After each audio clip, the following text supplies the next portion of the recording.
Hello guys, and welcome from Oslo, the capital in Norway.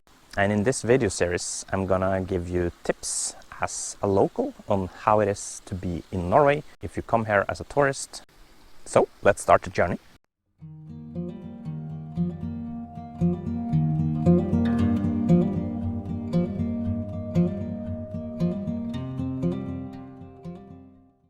So this is the map of the forest routes in Oslo.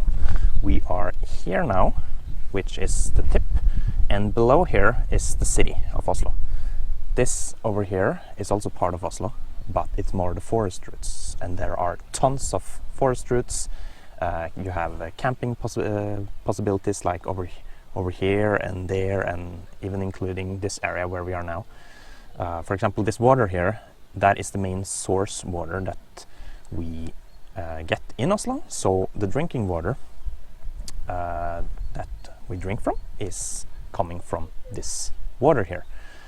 One interesting thing about Norway that I'm gonna explain more about later is that we drink tap water because we have a very good filter system in our country, but more about that later. Here are some rules about how to behave in the forest. So for example, they explain about tenting, that it's not allowed. Typical Norwegian thing is to do a lot of tenting everywhere, but in this area where we are now, it's not allowed to do it. Barbecue is allowed in certain places, like in some of the rules that is written here. Barbecue is a very typical Norwegian thing. We love to do barbecue when we go out in the woods. So that is also something we learned from the very early age of our childhood. We go to forest to do camping basically almost every week. So we're in the same area and we are in a slalom hill, which is very ironical in other countries, but in Norway it's a very common thing because Norway is a ski country. Ski is basically our national sport. So to have a slalom park in the middle of the forest like this is not uncommon. Most Norwegians learn ski from the childhood. Now it's in the middle of April, so the ski tracks are disappearing because of the snow melting. But if you come here in January, February, or even before Christmas time, you will definitely have some opportunities to do ski during that period. So I'm gonna take a break now, and I brought coffee, which is always handy, and I brought something called Quick Lunch, which is the national chocolate in Norway, and this is a must-have when you go in the forest. So I recommend you to bring a couple of these because it just gives you the energy, and Norwegian people love it. And inside the chocolate there is a fairy tale and some rules about how to stay safe in the forest. So Quick Lunch, that's the thing. You can, we also bring a local produced Fanta, which is called Solo or Orange, in the woods. So see you guys later after a break.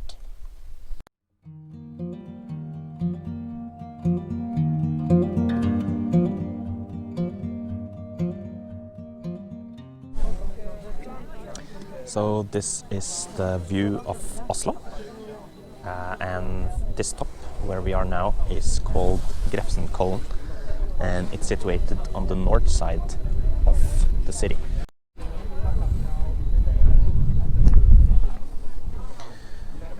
And here you can see that it's like a restaurant on top of this hill here, and a lot of people are just sitting on this tribune looking thing and just enjoying the view of Oslo in the background.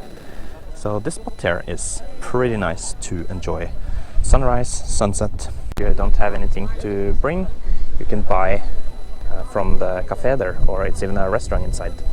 So you will definitely enjoy it to the maximum. But I recommend to bring stuff because it's pretty expensive if you buy stuff from here.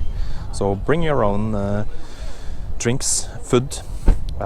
Take either a bus which goes directly and it stops behind that restaurant there, or you can take a car and just drive to the top.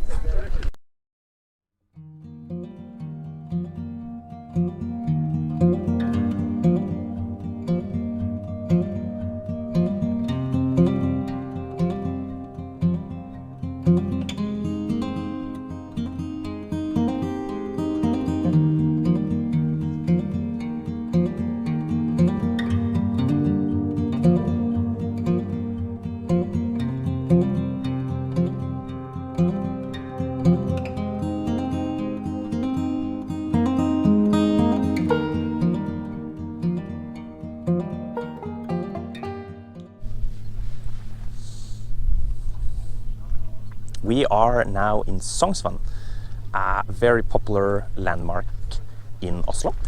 It's a big lake that is popular among all people in Oslo. And you basically just take the trip here for a Sunday walk and enjoy the beautiful atmosphere while here. It's very easy to come to Sognsvann. It takes approximately 15 to 20 minutes from the city center with direct subway, line 5. You can also come here by bus and then you drop off at the station Kringsjå, which is right next to Sognsvann. You can also come here by car, of course, and you don't need to worry too much about parking fee because it's free to park here. So this lake here is very popular, specifically during summertime. There are many ways to enjoy the lake. You can take a long walk around the whole lake. It takes approximately 1 hour and you can just enjoy the scenic route while walking.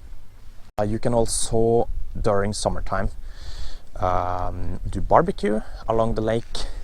There are a lot of public spots where you can do barbecue.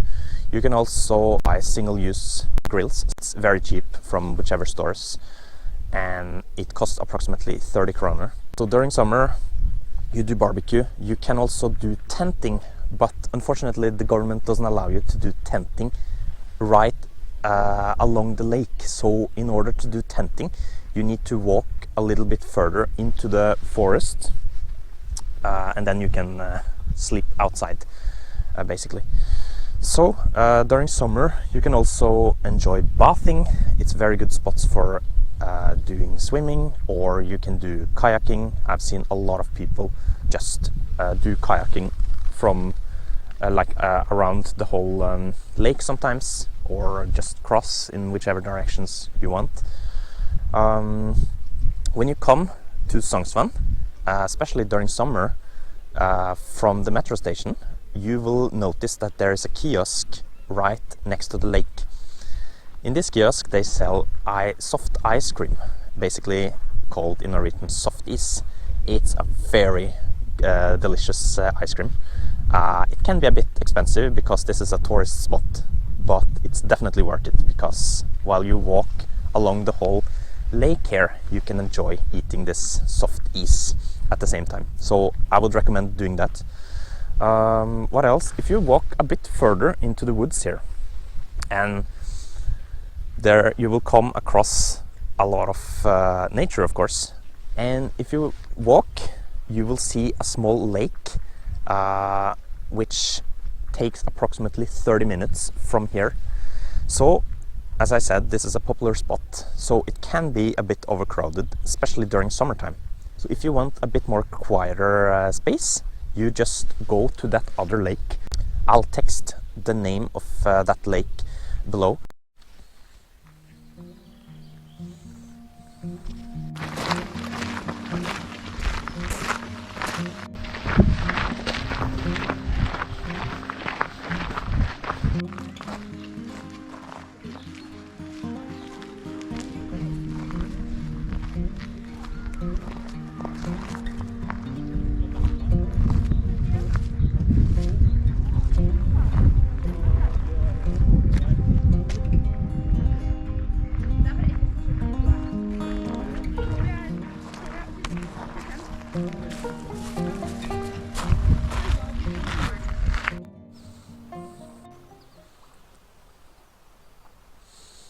So it's time for a break, and we are gonna have a coffee break.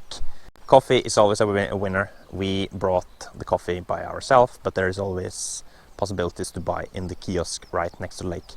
And one thing to know that is that if you get tired during your round lake trip, there are benches spread across the lake everywhere, so don't worry if you need to sit down and take a rest. The good thing about Sognsvann is that it's free toilet here.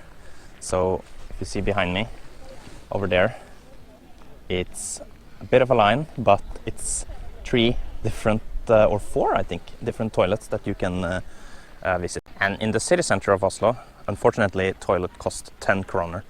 So that's a good thing about Sognsvann. It's free here, but it's not the case if you go down to the city center.